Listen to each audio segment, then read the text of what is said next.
Okay, so we are here to discuss about what changes are we planning to do as CISOs or as the IT heads for our organizations as per whatever the current threat landscape is changing. So my first question is towards Shrikant. So when you say that every organization these days is looking forward to move into the cloud, what exactly is it that you are doing within your organization to ensure that whatever the challenges this particular adoption of new technology is bringing towards you, what is it that you are doing to make sure that you are able to secure your organization with the threat of the same?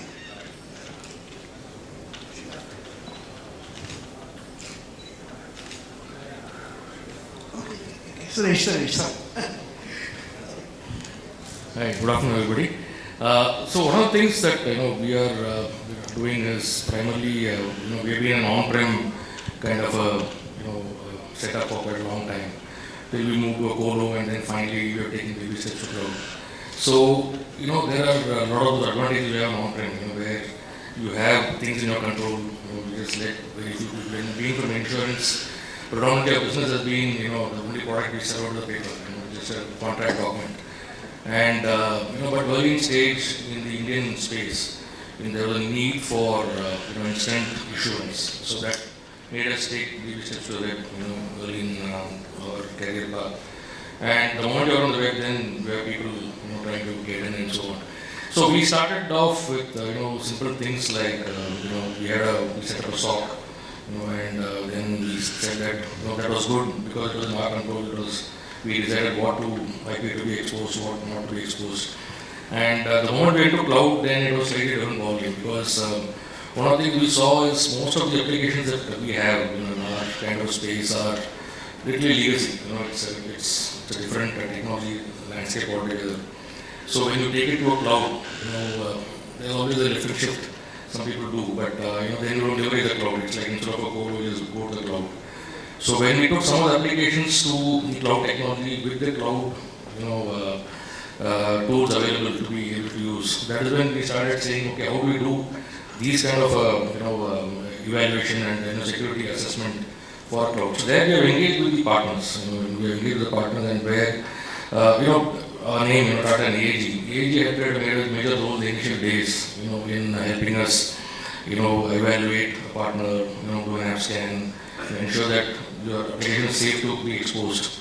So we took those methodologies. We went to a cloud, and we were taking baby steps to cloud with some of our applications, and there we have got a partner to do the same, kind of steps, and we have those assessments done. And on an ongoing basis, over the last, I would say 6-7 years, we have gone right from, educating people, creating our own SOC, re-evaluating our, cybersecurity policies, getting that scrutinized by an external person, conducting VAPD test, doing war games, we went the entire gamut. So today we are on the EDR and honeypot, which we were discussing during the break. We are at that level, which is going to be done. We recently got an ISO certificate also for our infrastructure certified. So things are happening. So it's a journey, it's never ending. What about you, Ashish? What do you think? So, cloud for us is kind of not the solution, but it's a kind of journey. What I mean by that is, obviously one is to experiment the nuances of cloud, why it is being positioned very, very attractively in terms of the way it can deliver to the business, which is given one side in terms of the flexibility, the scalability, time to market, ready setup, and of course very easy to kind of show up and kind of meet the business requirement, right? So that's given fact. The other side of it is, while we do that, obviously there are certain things which you need to look at, and there is no free solution coming when we look at from security perspective. Quite often I have seen that cloud solutions are being looked upon that it is with inbuilt security. I would say it is a myth. You got to kind of spend time in terms of understanding what is being offered and what is your ask.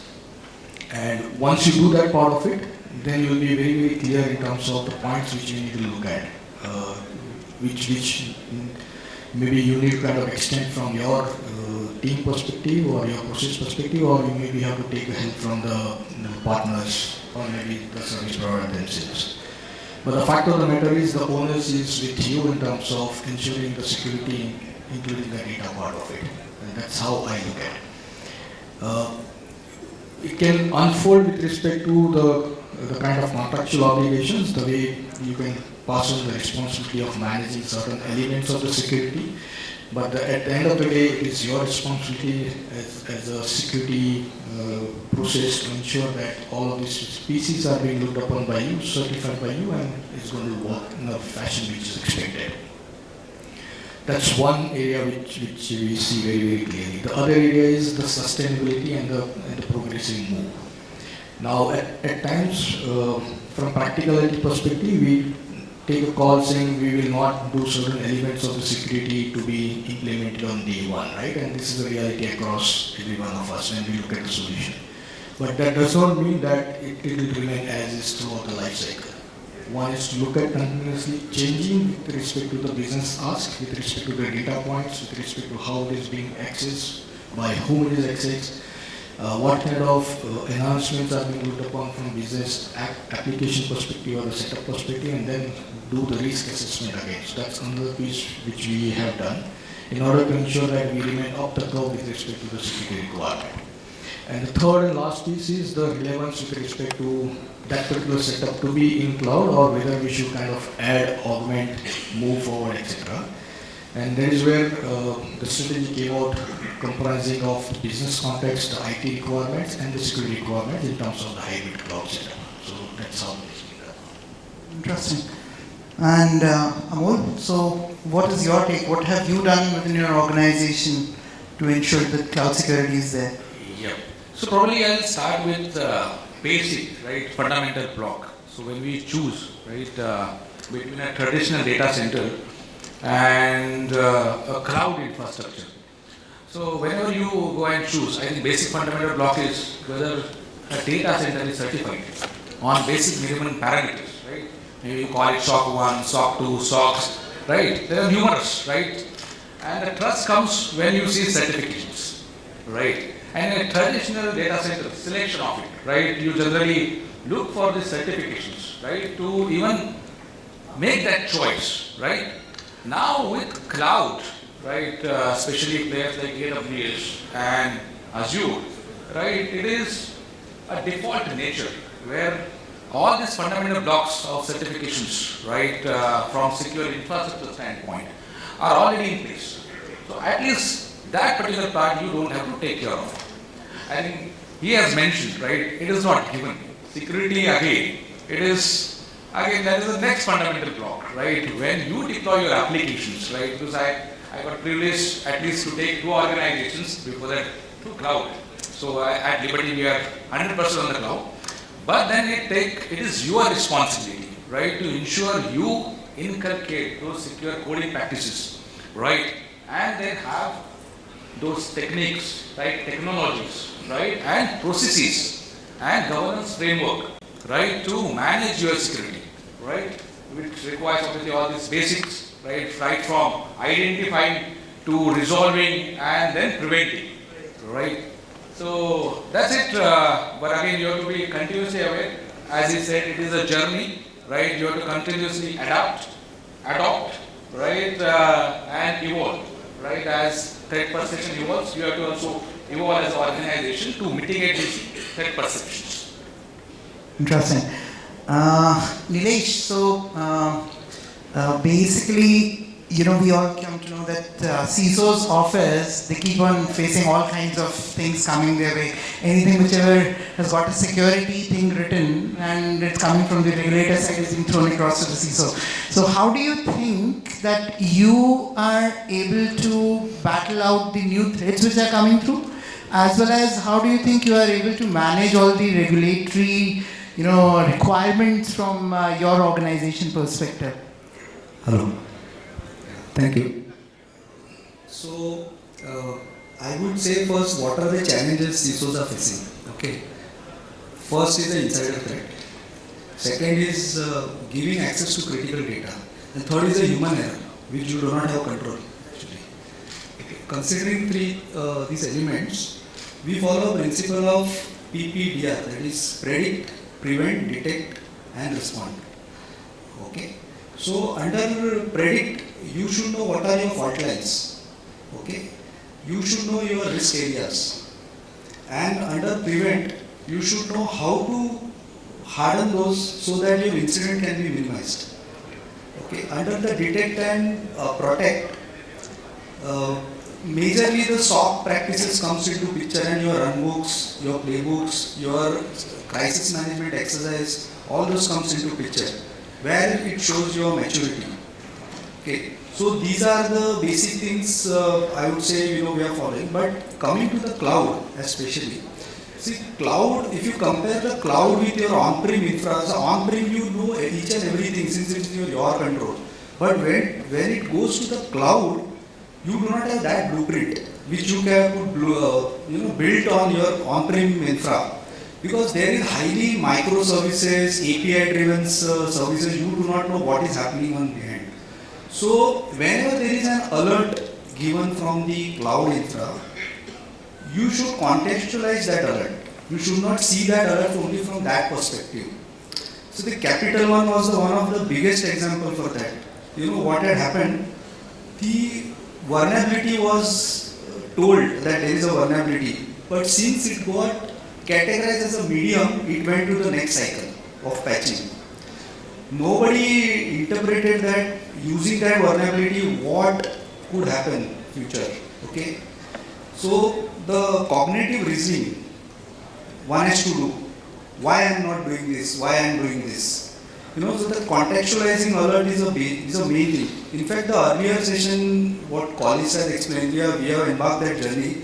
We are the biggest consumer of the colleagues, and it has helped us in many ways. The real-time risk analysis of your asset is the main crux of the story, because the Log4j, what he told, many were struggling about how many of us got affected with the Log4j. You have to run with your OEM. Have you used that library in your software? But with these kind of platform, it gives you the visibility immediately that these are my affected assets which I can immediately curtail. And we can go to management and we can say we know our threat landscape, we know where are we affected, and this is our plan of action. So this is how we are addressing these challenges. Thank you. Suresh, so he gave you the perspective from the CISO's office, from the IT's office. If you need to look into the same question, the kind of threats which are coming through, and as I said, everything whichever is written security has been thrown across to a CISO. How do you really ensure that these upcoming or the newer generation of threats is being handled? One is, there's always a clash between the programming group and the security group, and they always ask us to enforce certain rules. They ask us to build right from the development stage. So whereas from the IT side, it was always looked at the last minute. Let me finish the thing first. I need to go live. So then they realize, this code is not going to be open, that code is not going to be open. Then we take a special permission. There are always roadblocks. Yeah, always. And then we end up having all your privilege IDs. So those are the areas where they get breached first. So the privilege ID is no longer a privilege, it's privilege of everybody. And then you find a lot of programs writing through that ID, and that's what writes on all the servers. And so this always happens. So what we have embarked on our company is, is awareness. I think the bulk of it is primarily awareness. Generally, when it comes from an IT perspective, we always have targets. We have applications to be deployed. So we can have those sprints. We need to see those. So functionality, rolling out functionality by given time takes sometimes priority, or is given more attention, I would say. And then, so over time we have got over that. So there's a lot of awareness which has been created over the time. And even from you mentioned insider threat also. There are a lot of people who sometimes, there are a lot of cross, we are not going to zero trust. So what we have done is, we have seen that certain people who are supposed to release privilege access, what is we generally start with. and then you find that this guy doing a different role has got a higher, access control than what he is supposed to do. Whereas we just see this. So these kind of, crisscross linkages are also currently being focused on. So what we are trying to do is we are trying to see that along the journey, these elements are built. Cloud is a totally new area for us, so where we are working with our partners to, educate us, where we also get insights. While, we said that, it's a certified, all these are certified vendors, but however, we need to be sure about our own thing. So that's the thing we're doing. Let's look into it from a different angle. Deepak, you come from a sales background, so you must be working with the upcoming and the innovative technologies, which are there. So how do you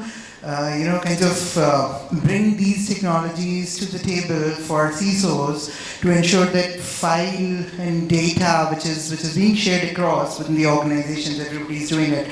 So how do you ensure that these technologies help the CISOs to maintain the level of security which is being required? Good afternoon to everybody, and it's my honor to be part of this esteemed panel.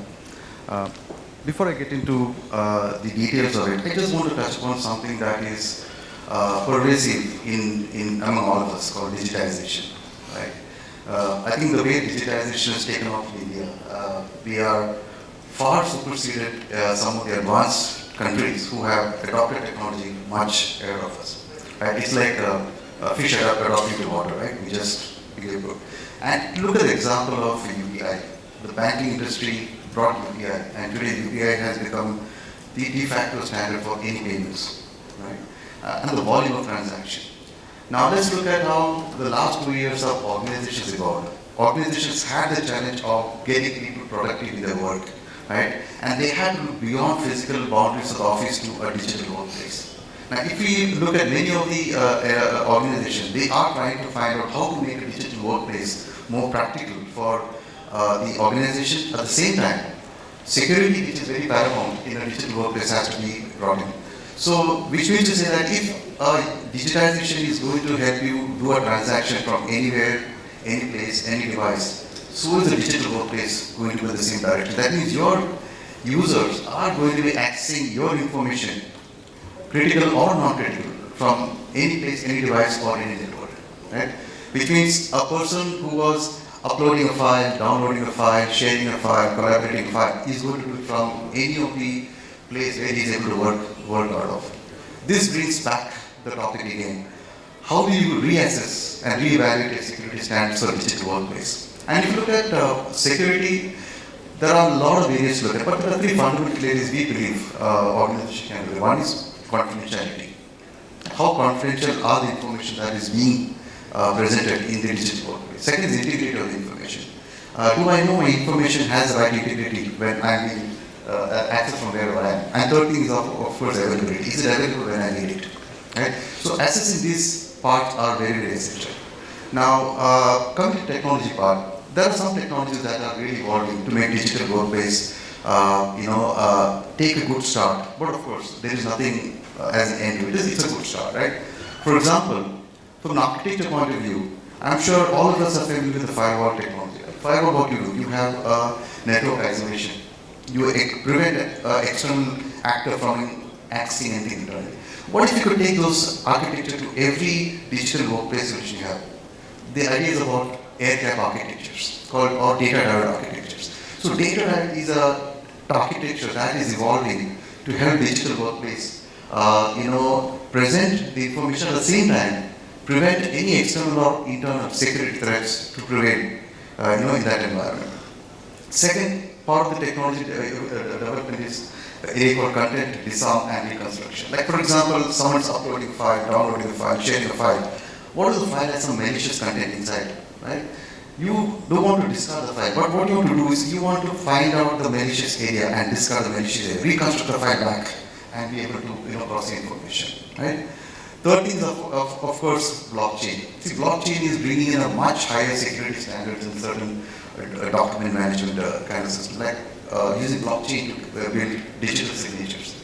So your signatures that are through blockchain are very, very impractical to crack. Right? It is tamper-proof, non-forgeable kind of signatures. Right?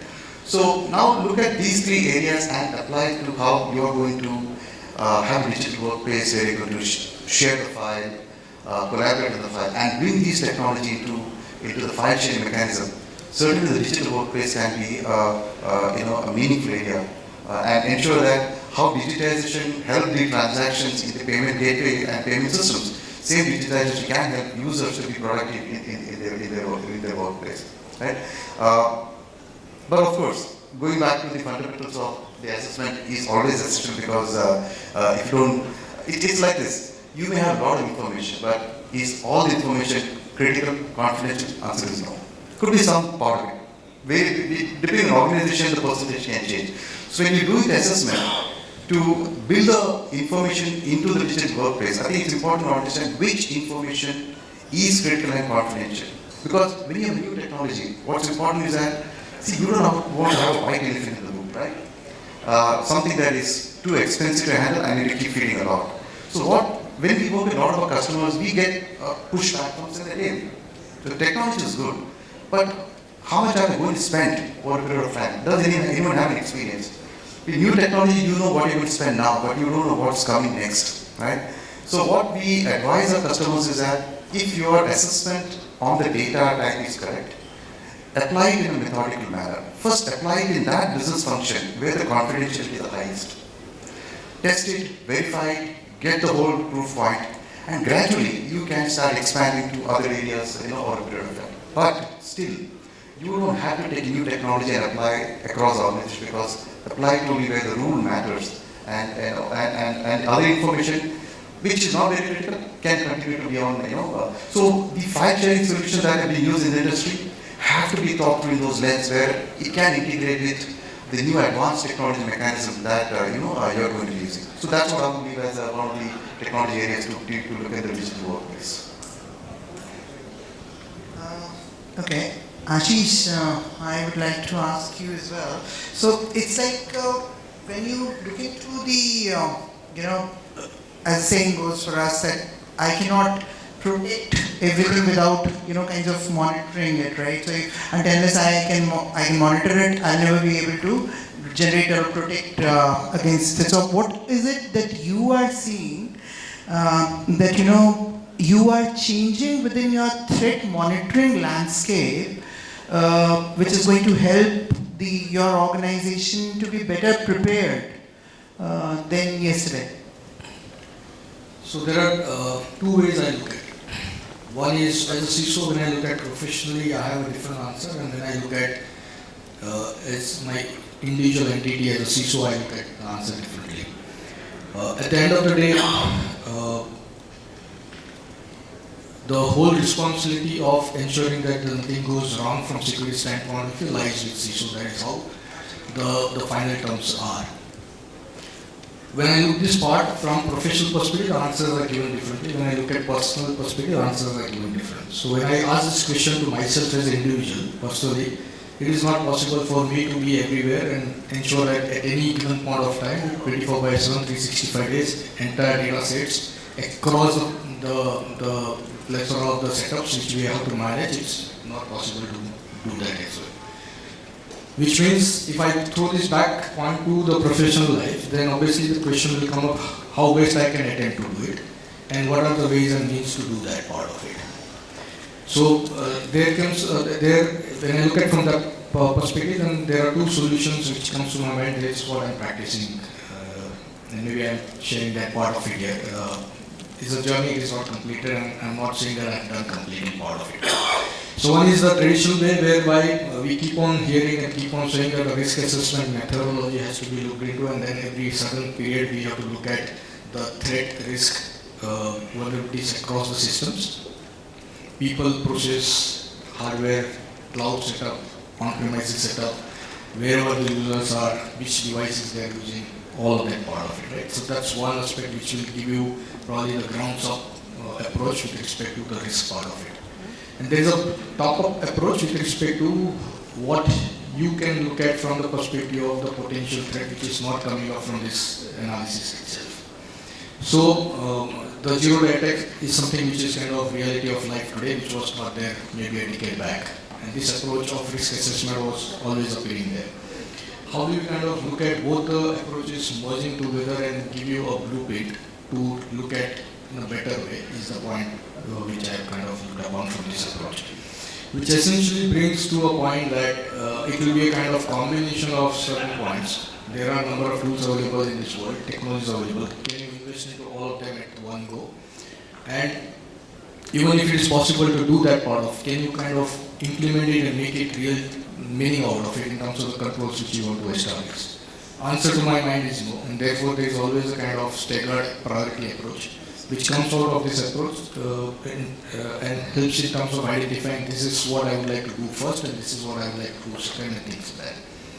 Once that blueprint is done, and that helps in terms of ensuring that the entire ecosystem, which is not only the infrastructure, which is not only just a team who is supposed to manage, there is also a vendor system which is supposed to put on board, and governance piece around that. All of this is together something which is being looked upon and put forward. And what do you think about it, Nilesh? What are you actually doing? Yeah, so I would like to start from the basics. So to define my attack surface, I will categorize in 4 categories broadly. One is known assets, second is unknown assets, third would be the impersonating asset, and a fourth one would be the third party asset. Okay, so known assets are known which you already managing your program, so that you already have under your governance. Unknown assets are the assets or the services or the ports or the applications which left unattended. One example could be some marketing campaign is going on, and after that campaign people have forgotten to close that. So change management is not followed properly. Okay.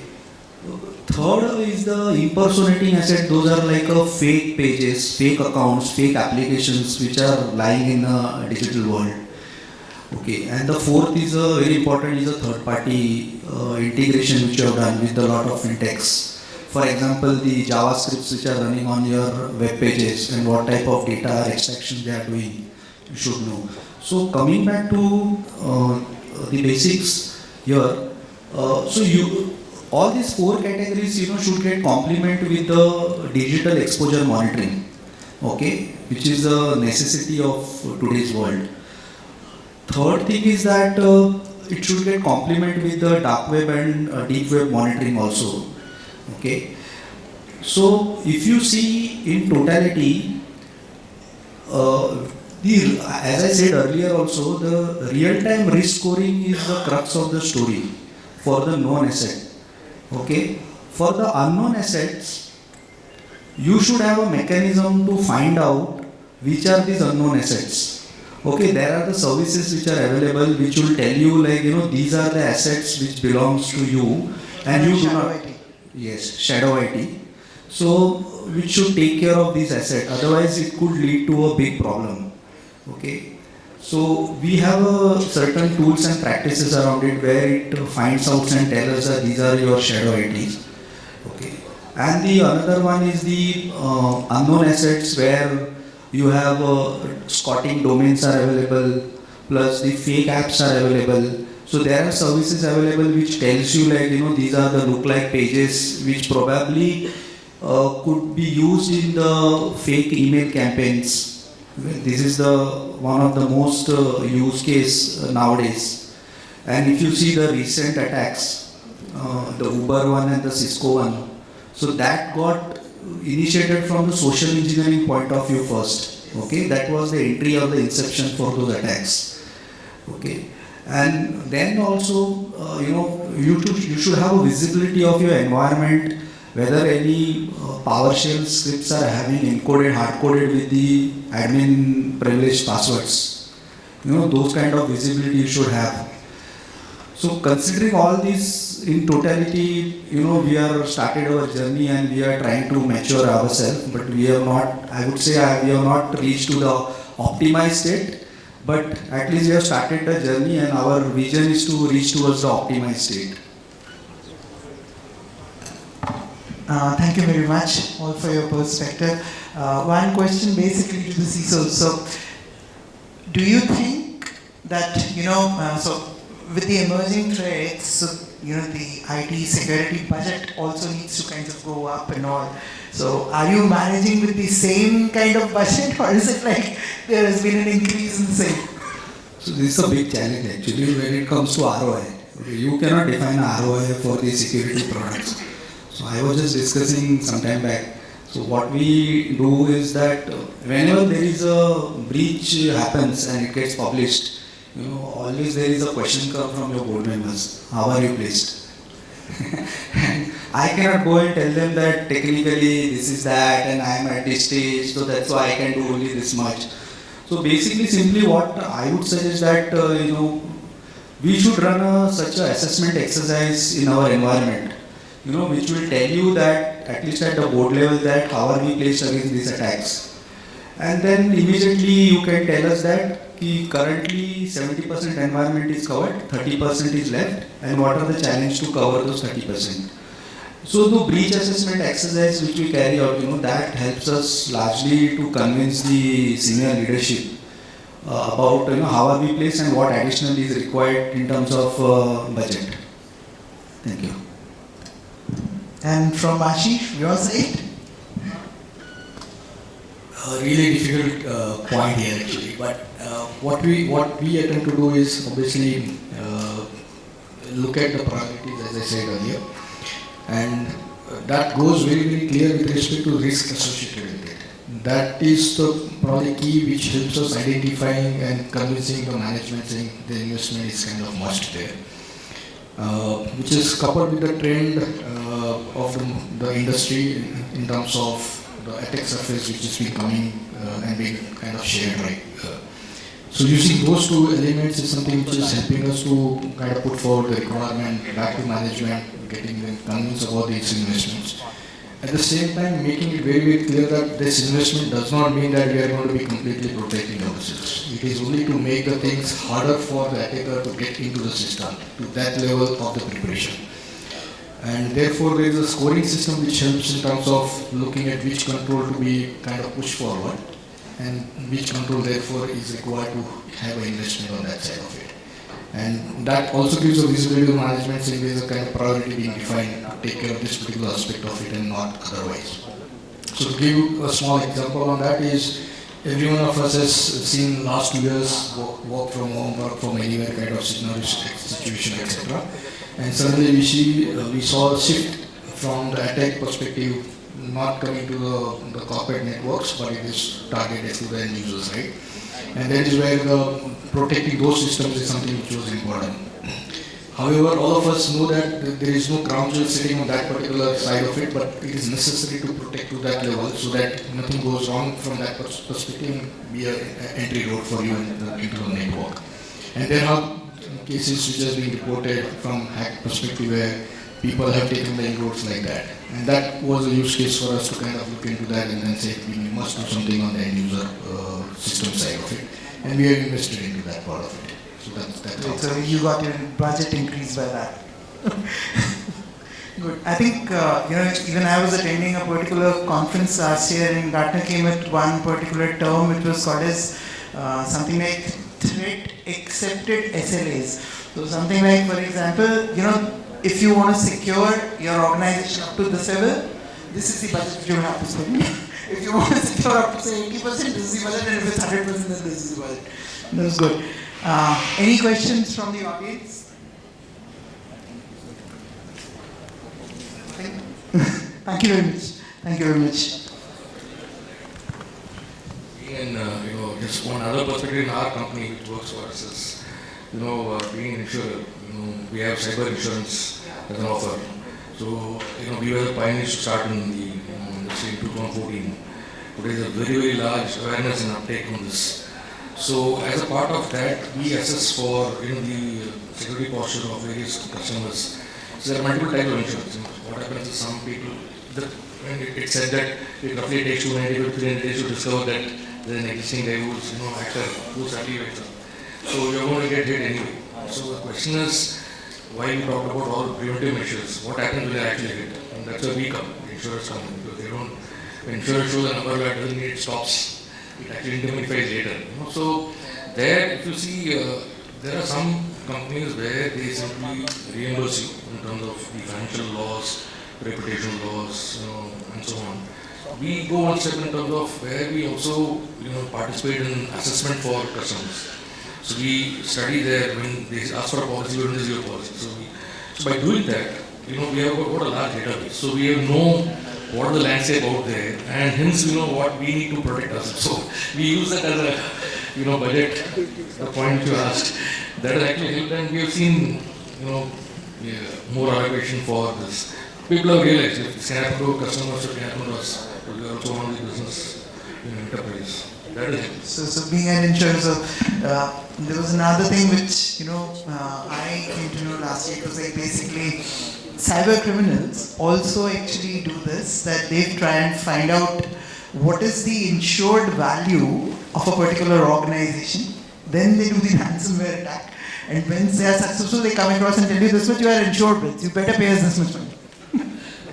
It's like that. Exactly.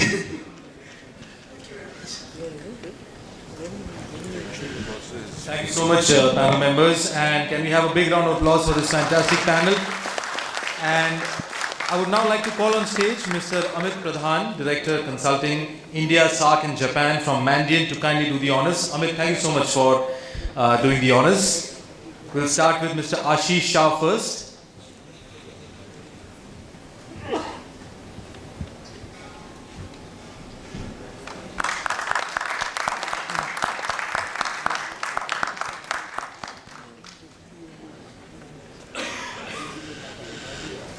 Followed by Mr. Amol Patil.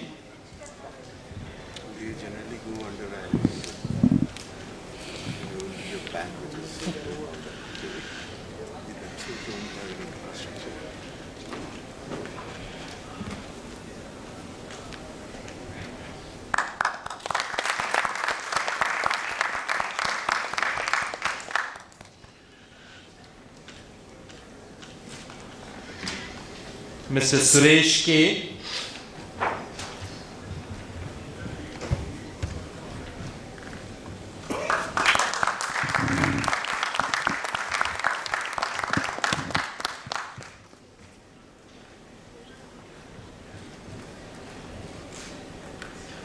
Mr. Nilesh Khot.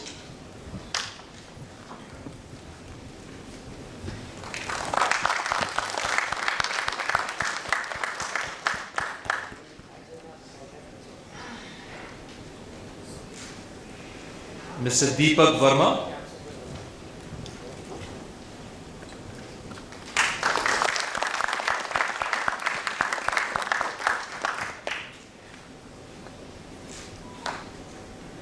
And our Honorable Moderator, Mr. Manish Sehgal.